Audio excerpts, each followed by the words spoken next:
Hi, my name is Christina Castorena, and I am a licensed marriage and family therapist, and I've been a therapist for 20 years. And I'm very passionate about mental health and passionate about people, and I just really like and enjoy hearing everybody's stories in regards to therapy. I love to learn about the history of somebody. I love to know about their families, their experiences. I feel like every time I meet somebody new, I just have all these questions and I just really want to talk to them and really hear their story. And think about your childhoods. No, absolutely not. Not gonna go there, but thank you. I don't know, I really love being a therapist, and yeah, I just want all of the experience that I have and all of the knowledge that I've gained over the years, talking to hundreds and hundreds of people.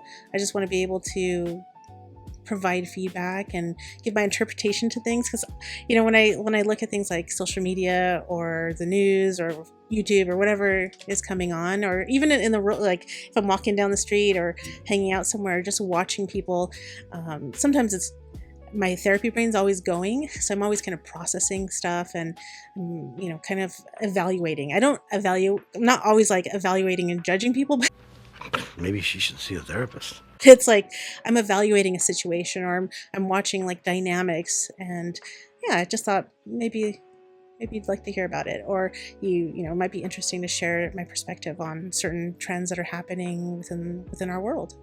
We're going to be looking at a TikTok about the recent teenage mall takeovers and some of the chaos and destruction that it's causing. Nassau police rushing to the scene for reports of a large group of teenagers at the Green Acres Mall in Valley Stream. It's the latest so-called mall takeover, organized by young people through social media posts, the large group disrupting business and creating chaos. That is crazy. There are all these kids running up and down all over the place. We saw several young people, some wearing backpacks, being taken into custody. Mounted police combed the parking lot as the mall shut down. Aisha Hurley was inside shopping. Next thing you know, I can't come in and go out of the mall. Like we got locked in Akira for like 2 hours. This was the second mall takeover this week, the first in the Bronx on President's Day, and now some shopping mall security is keeping an extra close eye on their cameras. Parents need to really start taking more steps to know what their kids are up to. It's very a shame, because back in my days we never did this kind of stuff. It's the type of discipline and the respect people have now is really absurd. That's wild.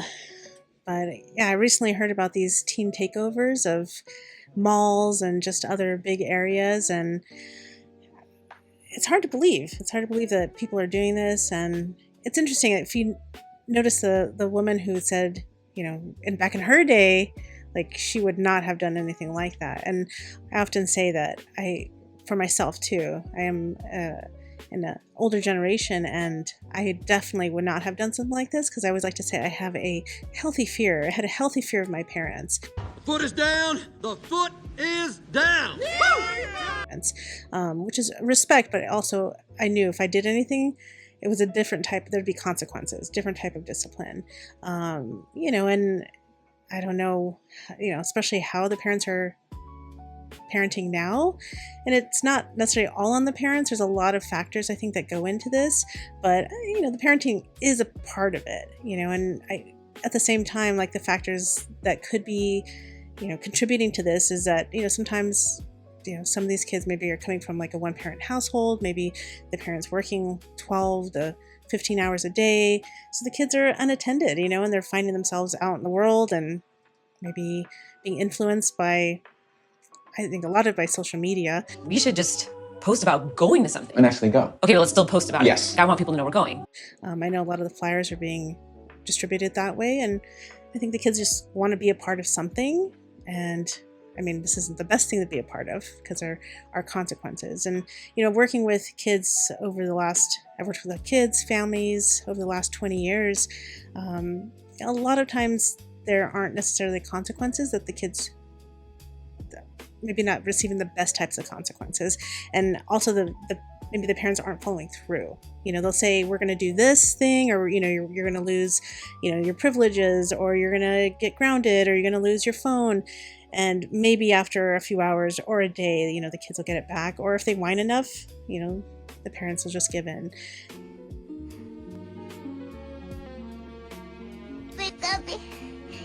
And that tends to reinforce bad behavior.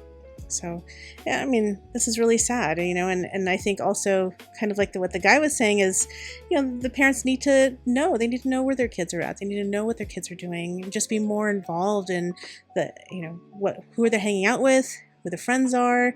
I think the more the parents are involved, I think the less likely the kids will be running amok. But it's really sad.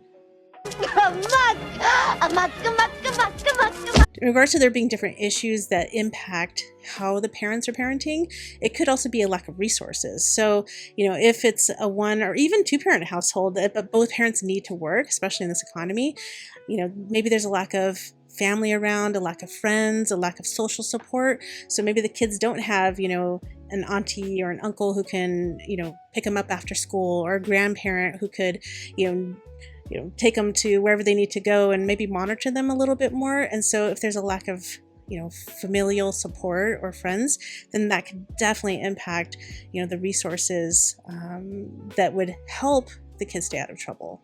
All right, Ray, take them over to your mother's and she can babysit all of you. All right. For I think a lot of parents, if they're looking for resources, I would definitely check in with your community.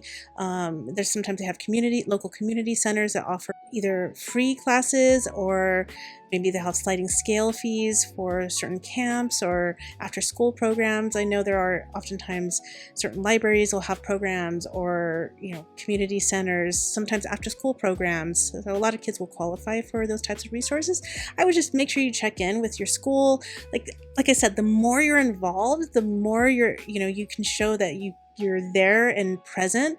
Sometimes the kids will be less likely to do stuff like that. And if they do, there has to be consequences, and what's scary is that because of stuff like this, they're going to be experiencing real life consequences, whether that's being arrested, whether it's getting, a mark on, maybe there's a misdemeanor or felony, depending on what they're doing, or having to go to juvenile hall. I mean, these are not things that, it's not setting the kids up for success in their future.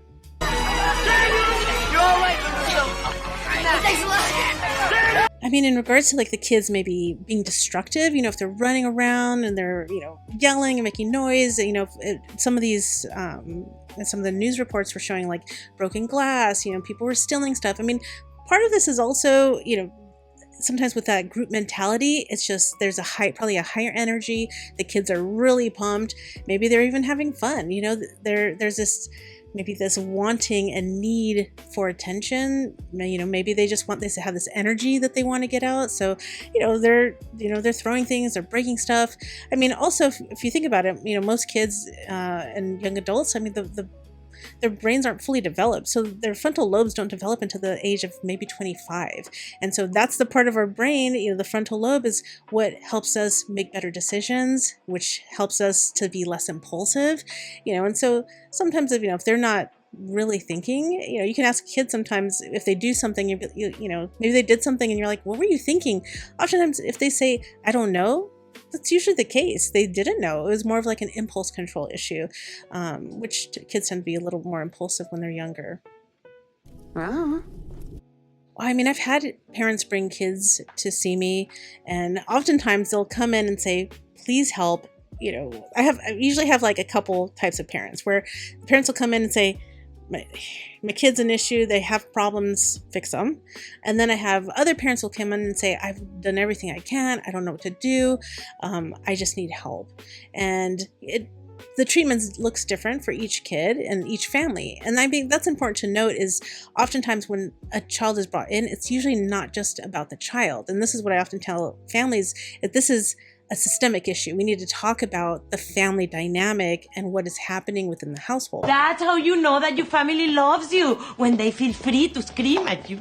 So oftentimes I like to discuss okay, who are the parents, what's going on, where the relationships, are there any siblings, is there anybody else in the household that that the child or teenager interacts with, and what are the relationships like, who are they close to, who do they have issues with, and oftentimes we have to look at the types of behaviors or issues that the kids are having and are presenting with. So are they having disruptive issues? Are they depressed? Are they anxious? Like what's happening in the household? But one of the things that I think is consistent that I tell parents is if there are going to be consequences, they have to be consistent. You see, your actions have consequences. They have to provide consistent discipline, but also consistent love. And they have to give lots of support. So it can't just be all discipline all the time. There has to also be structure, and there has to be lots of love and lots of positive feedback as well. And so it's not just one thing. It is a culmination of things that will help the kids feel more loved, more supported, and know like, hey, if I do something and if I mess up, my parents are going to be upset, and I have to think about that. I have to start thinking about the consequences, and that has to be modeled for the kids, and even you can even help them by doing dry runs of, like role playing. Silly acting. Brilliant. Thank you. Thank you. Playing, like, okay, say, a friend does this, let's role play that out. What does that look like? What are some, or helping them identify what are the consequences if you were to do this? Okay, what are the consequences if you do this? Like just going through different scenarios can help the kids in that moment figure out, okay, if I'm by myself, with a bunch of friends and this thing happens, that's right. I already talked about the scenario with my parent or with a caregiver.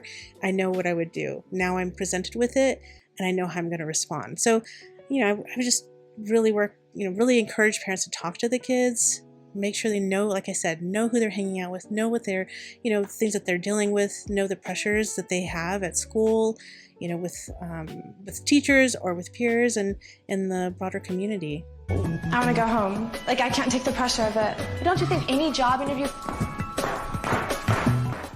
If the parents were to say, okay, if you are going to do this or you continue to do this, I'm going to take your phone away. Because if they don't have a job, then they're like, it's the parents that are paying for it. The parents are the financial resource for the kids.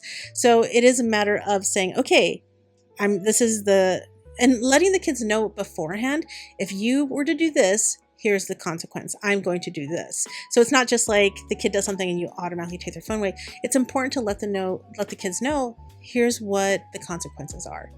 And so if the kid does it, the very, very important thing is the parent has to follow through. So they have to say, all right, then I'm taking your phone away. And I mean, depending on, whatever the kid or teenager does, I think the consequence has to be comparable. So, if they went and broke a window and did something really drastic, I would take the phone away probably for a long period of time. Or, maybe even give them a phone that they can only use for emergencies, and it doesn't have access to social media. So there's that as well. But I think the consequence has to be comparable to the crime, or to whatever that they, whatever thing that they got in trouble for.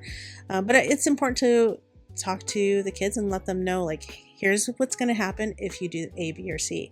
So that's what I would recommend in regards to consequences, but they have to follow through. I'm hiding from my kids under the bed. But when I'm not hiding, I'm usually just getting by, Let me know in the comments if you have any interest or opinions or, your thoughts about what's going on with this recent trend. And if you like this video, like and subscribe.